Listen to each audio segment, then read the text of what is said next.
Surat terpanjang kan surat Al-Baqarah 286.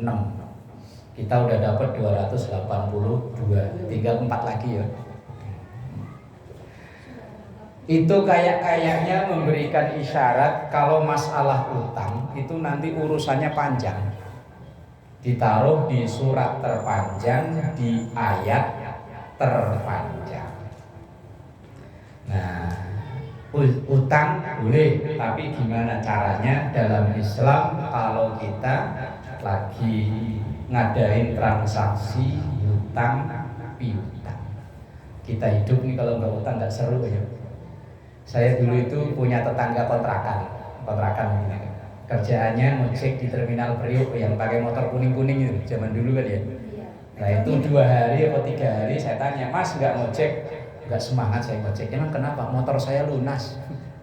Motornya lunas, ngecek udah nggak semangat. Saya bilang ngambil mobil. Lah ya bunuh diri kalau ngambil mobil Mas. Lah katanya biar semangat. Baik, apa yang disampaikan oleh Quran, apa yang disampaikan oleh Islam tentang kalau kita hutang atau ngutangi. Ya ayyuhalladzina amanu, yang dipanggil, yang diberitahu ini orang yang merasa punya iman. Kalau nggak punya iman terserah. Ini yang diomongin, ini orang yang ngaku dalam dirinya punya iman. Idza tadayantum bidainin, kalau ngadain transaksi utang piutang. Yo yang ngutangi maupun yang ngutang, yang minjem maupun yang minjemin. Apa perintah Quran? Yang utang itu ila ajalin musamma, ila ajal itu waktu. Cuma kita dipakai ajal itu untuk meninggal. Ajal itu artinya jatuh tempo itu loh, ajal itu. Maka kan idza jaa ajaluhum itu artinya ketika sudah jatuh tempo. Tapi jatuh tempo urusan nyawa kalau ayat itu. Kalau ajal di sini itu jatuh tempo masalah utang. Kalau ngadain utang piutang yang pembayarannya pada waktu yang ditentukan, jatuh tempo yang ditentukan, yang tidak sebentar tentunya, entah sebulan, 2 bulan atau berapa. Perintah Qur'annya faktubuh, catat, tulis. Iya kalau utang gede udah ada yang nulis ya. Utang rumah bank yang nyatet, utang kendaraan leasing yang nyatet. Kalau utang panji Mang Dadang, Mang Asep ya, yang bawa buku kecil-kecil itu. Kitab kecil-kecil itu yang bisa baca cuma Mang Dadang sama Mang Asep. Saya pernah nemu kok. Saya kerjaan dulu, saya dulu kan bongkari kusen-kusen. Lah begitu bongkar kusen di atasnya ada buku kecil-kecil, ini apa? Begitu saya baca, enggak kebaca saya. Saya tanya ke tuan rumah, Bu, ini kitab apa? Oh rahasia itu, yang tahu cuma Mang Dadang. Oh, Mang Dadang ternyata nganalin ayat ini loh. Nyatet kok. Lah kan murah ya Mang Dadang itu ya. Daster cuma 5.000. Panci 10.000. Lah iya bener kok. Enggak tahu kalau orang sini ada ya enggak yang begitu ya. Kalau orang daerah Jalan Pepaya, daerah Jaya itu banyak yang bawa sepeda itu loh. Dia kalau datang rayuannya mantep loh, Bu, ini ada model terbaru loh, panci cuma 7.000 loh. Mak ngambil. Enggak boleh, boleh dalam Islam boleh. Cuma perintahnya itu faktubuh, catet. Kalau utang gede sih insya Allah ya, yang repot itu utang kecil-kecil di warung-warung itu. Kadang ya, misalnya entah kita pulang ngaji, kepengen haus, pengen minum, nggak bawa duit, pulang ngajalan sono. Nih nggak bawa uang, pinjam dulu dong 10.000. Lah kan lupa gak nyatet kalau cuma 10.000. Lah sehari, 2 hari, 3 hari, kalau lupa sebulan, 2 bulan. Yang ngutangi inget, itu ibu itu punya utang 10.000 belum bayar-bayar. Mau nagih malu, cuma 10.000. Lah ya kalau utangnya gede yo nagihnya mantep lah 10.000. Malu mau nagih nggak ditagih wong yo. Biar 10.000 yo kadang yo butuh. Maka perintah Qur'annya itu catat, tulis. Ini kadang malah yang ngamalin bukan orang Islam ya. Orang-orang Cina itu utang biar seberapa tetap dicatat. Kalau kita itu kadang ya udah cuma segitu aja, nggak usah catat-catatan. Lain hari bisa ribut gegeran utang, mending gede utangnya. Ini Quran. Karena Allah Maha tahu tentang daya ingat kita ini seberapa lama, maka disuruhnya nyatet. Kita ingat kan kalau sehari 2 hari ya, sebulan 2 bulan wes nggak keinget. Ya kalau utang gede sih ingat. Kadang ingat sih ingat, cuman apa namanya? Etok-etok lali kok. Pura-pura lupa. Kalau ketemu orangnya melipir bukan inget sih, nggak melipir. Misal dari sono, aduh ada buah sih, pura-pura mana? Menghindarkan diri ya. Ya Allah, ini ayat kok malah bahas utang ya. Kelakuan kita sehari-hari padahal ini. Nah, kenapa disuruh nyatet? Kalau seandainya lupa, urusan ini akan kebawa ke akhirat masalahnya. Maka suruhnya nyatet. Maka pernah pada sholat jenazah nggak? Kadang-kadang. Enggak di sini loh, bukan di Mekah, bukan. Kalau di Mekah mah iya. Di sini saya tanya, pernah nggak? Atau paling nggak ikut apa namanya nyaksiin pemberangkatan jenazah itu? Biasanya sambutan salah satu isinya ngingetin masalah utang. Enggak begitu ngingetin ini jamaah sholatnya gimana, enggak. Yang diingetin utang. Ya, kalau punya utang ada. Lah iya, nyaksiin jenazah mau diberangkatkan loh.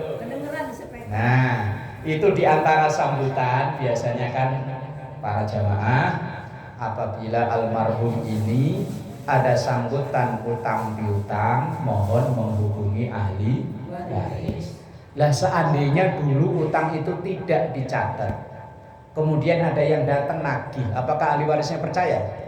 Ya harus percaya. Kok harus? Lah iya, misalnya dia kalau utang 1 juta 2 juta, kalau ada yang datang ujuk. Banyak ya. Bu, ini saya mengenalkan ini dulu bapaknya ibu pernah join bisnis sama saya.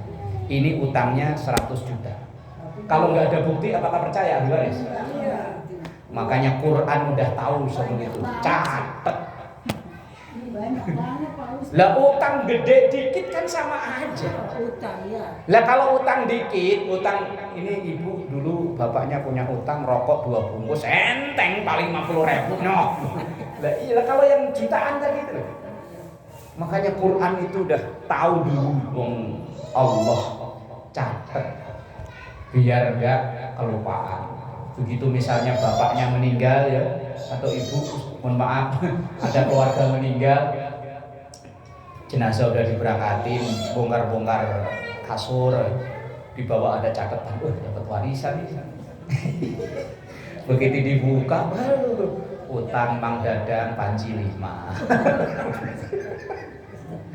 Tapi kan kalau ada catatannya sebagai bakti anak terhadap orang tua yang udah nggak ada, sebelum harta waris itu dibagi, sebelum buat keperluan yang lain-lain, itu urusan utang diberesin dulu. Karena urusannya bukan hanya urusan dunia. Sedikit sampai ke akhirat ya. Loh, ada hadis bunyinya begini, ini yang bahaya ya. Nafsul mu'min mu'allaqah bidainihi hatta yuqda anhu. Jiwa seorang mukmin perjalanannya menuju surga kalau memang dia orang baik. Mu'allaqah itu menggantung. Rohnya, jiwanya tergantung. Kehalang. bidainihi dengan utang-utang. Misalnya ibu sini udah bangga kan, bawa pahala sholat ditenteng, pahala zakat ditenteng, pahala haji digendong. Wah udah mau masuk surga. Begitu depan pintu surga, bayam juga ikat ngalangi. Apaan ini bayam? Begitu oh iya dulu ngambil bayam dua ikat belum kebayar. Ya ngeri ya. Makanya Quran itu bilangnya catet, biar seberapa catet. Ya kalau yang bawa HP nyatet kan gampang, tinggal dipoto bayam gue kecret 10.000, enggak nyampe lah ya 5.000. Saya taunya makan sih, nggak pernah beli, nggak tahu ya.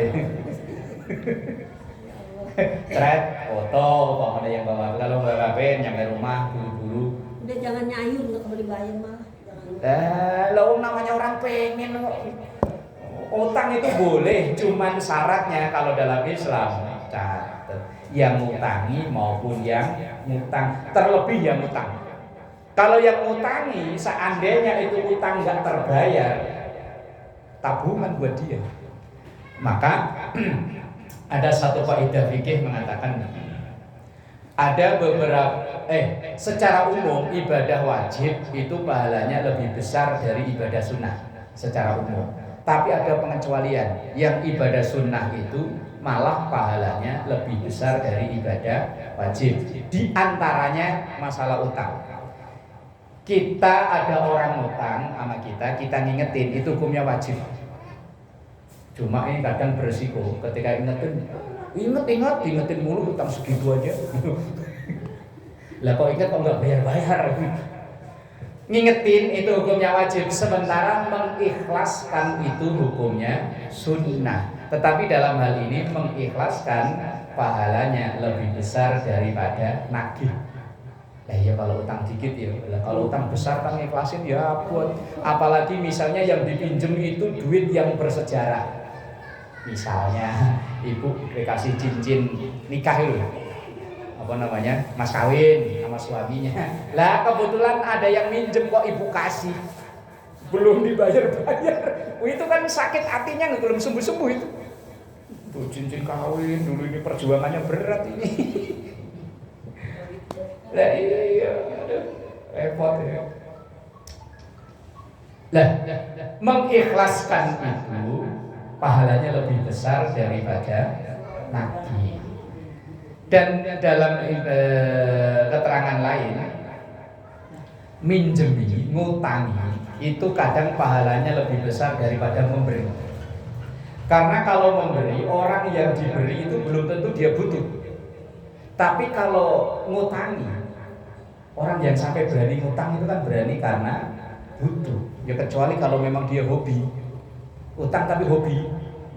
Ya memang kalau ditanya hobinya apa bu? Ngutang. Nah, lain urusan. Lah kalau orang sampai minjem itu kan berarti memang dia butuh.